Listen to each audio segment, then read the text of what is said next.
20 minutes. 20 minutes de tabassage en règle d'une violence inouïe. Le document qui va suivre est saisissant. Il montre Michel, un producteur de musique parisien, à la tête de Black Gold Studio, roué de coups par 3 policiers, simplement parce qu'il ne portait pas son masque.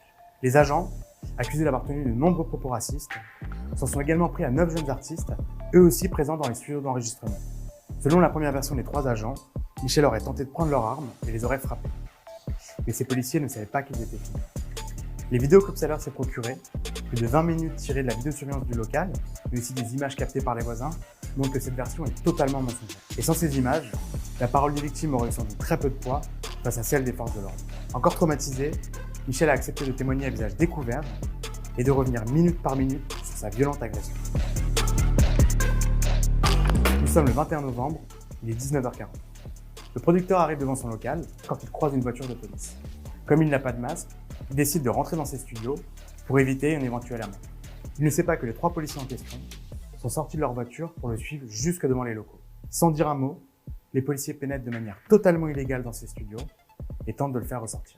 Avant d'entendre un mot, j'ai senti des mains qui me poussaient ou me tiraient, je ne sais plus trop. Et puis là, ils me demandent de sortir. Je leur dis, je suis chez moi. Ils sont directs, assez virulents. Et moi, à ce moment-là, j'ai peur. Là. Je me demande ce qui se passe, je ne comprends pas ce qui se passe. Il y a des gens qui passent, j'essaie d'interpeller tout le monde. À l'aide, je crie à l'aide, qu'est-ce qui se passe? Franchement, ça va tellement vite, je me demande même si c'est des vrais policiers à ce moment-là. Je ne sais pas si c'est des vrais policiers. Celui qui m'attrape derrière, il est en civil, il est virulent tout de suite. Là, il ferme la porte, il me tabasse, voilà, il me tabasse là. Pendant 5 minutes et 12 secondes en effet, les policiers du 17e arrondissement infligent plus d'une vingtaine de coups de poing et une dizaine de coups de pied à la victime. Michel reçoit aussi plus d'une quinzaine de coups de matraque, principalement au niveau de son visage et de son crâne. Les policiers lui donnent aussi des coups de genoux dans la tête et l'étranglent à plusieurs reprises. Vu la violence et puis tous les coups que je me prenais, je me dis, si je tombe par terre, je vais rester par terre et je ne vais pas me relever. Je ne voulais pas avoir de gestes virulents qui allaient jouer contre moi par la suite. C'est-à-dire que j'étais complètement conscient de ça.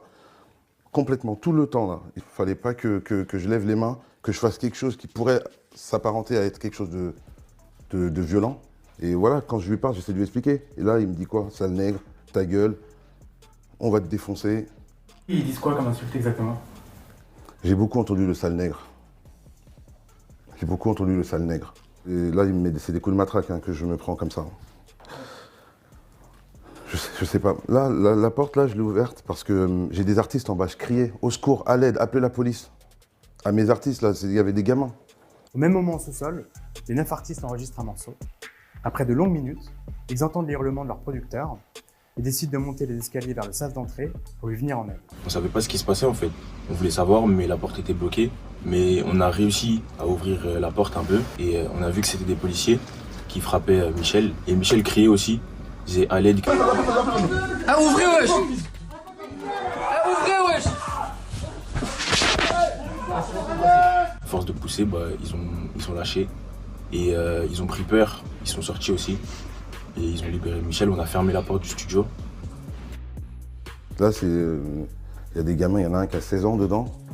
Il me demande qu'est-ce qui se passe, je dis j'en sais rien. Je sais pas ce qui se passe. Je suis en sang, Finalement repoussés à l'extérieur, les policiers tentent à nouveau de rentrer dans les locaux en essayant de défoncer la porte et de briser la vitrine à coups de matraque.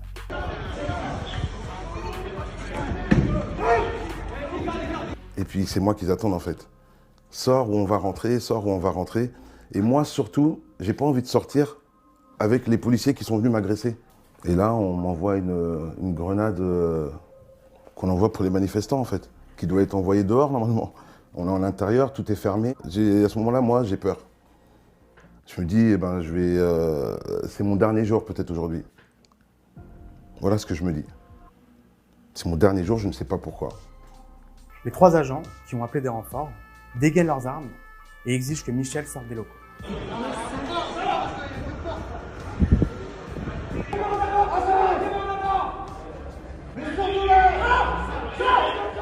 Moi, quand je me penche, je vois qu'on me braque, je vois qu'on me pointe un truc sur moi, qu'on se cache en même temps. Donc ça veut dire, s'ils se cachent alors qu'ils sont armés, ça veut dire qu'ils pensent que je suis armé moi.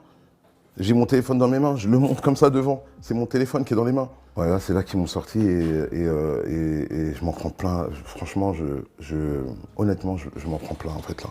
À ce moment-là, oh là là. Je me prends des coups de tous les côtés. Je leur dis j'ai rien fait, c'est bon, au sol, oui, au sol. D'autres policiers descendent alors chercher les jeunes qui s'étaient réfugiés au sous-sol pour éviter le gaz lacrymogène. On voit 2 policiers asphyxiés avec des armes qui nous braquent. Et moi, je vous mens pas, monsieur, là, au moment où j'ai vu le policier rentrer dans la pièce, il avait même pas encore parlé que je me suis mis par terre directement. J'ai mis mes mains sur ma tête pour lui montrer qu'il n'y a rien du tout là, parce que j'avais vraiment peur. Je fais un faux geste, un geste trop brusque, il peut tirer sans faire exprès. On a pu sortir, on est monté les escaliers et quand on est sorti, voilà, on a vu, ils nous ont fait une haie d'honneur. On est sorti au milieu d'eux tous, ils nous ont tous tapés, ils nous ont mis par terre et voilà. Et là, boum, on a commencé à me frapper. Et ça a pris ma tête, ça m'a traîné sur 5 mètres. Et ça m'a frotté le visage. Puis après, ils m'ont enchaîné 2 coups. Et j'ai entendu caméra. C'est les passants qui filmaient par leur fenêtre. C'est quoi ce bordel? Et dès que j'ai entendu le policier dire caméra, on est filmé, ils ont arrêté de me frapper. On sait pas en fait, on sait pas ce qui s'est passé, on sait pas la raison de leur venue. Et même eux, je pense, ne sauront pas dire pourquoi ils sont venus. Donc ça procure une sensation de dégoût, de haine. Une fois au commissariat, les policiers accusent Michel d'outrage et de rébellion, mais aussi d'avoir voulu subtiliser leurs armes. Ils le placent en garde à vue. Les 9 autres victimes sont immédiatement relâchées après une simple prise d'identité. Et alors qu'un mineur faisait partie du groupe, ses parents n'ont pas été contactés. Sur l'ensemble des vidéos analysées par l'Obsider, Michel et les 9 victimes n'ont pourtant eu à aucun moment un geste violent à l'égard des forces de l'ordre. Alors les policiers indiquaient que mon client les aurait tirés dans son établissement, dans sa société, ce qui ne correspond pas du tout à la réalité de ce qu'on voit sur les vidéos. Ils indiquent qu'il les aurait pris à partie, les aurait violentés et appelé du renfort. En réalité, il appelle à l'aide. Ce sont de fausses déclarations que les services de police ont évoquées à tout égard. Et heureusement qu'on a les vidéos. Sans ces images-là, moi, je suis en prison aujourd'hui. Je suis en prison et mes proches, mes amis, ma famille, les gens que j'aime, auraient pensé que, comme le disent les policiers dans leurs déclarations, que j'ai voulu prendre leurs armes, que je leur ai mis des coups. Après 48 heures de garde à vue, Michel a pu faire constater son état par des médecins et a obtenu 6 jours d'ITT. Parmi ses multiples blessures, la victime a une déchirure au tendon et le crâne ouvert refermé par 2 agrafes. Il a aussi de nombreux hématomes et différentes plaies sur le corps.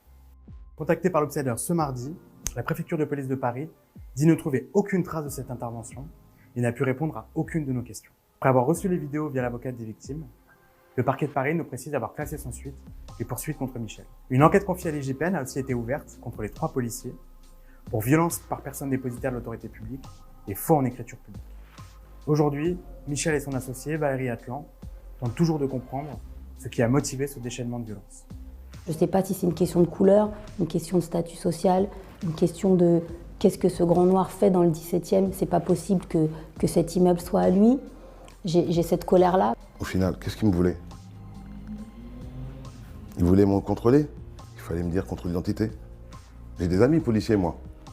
Des amis que j'estime et que j'apprécie beaucoup.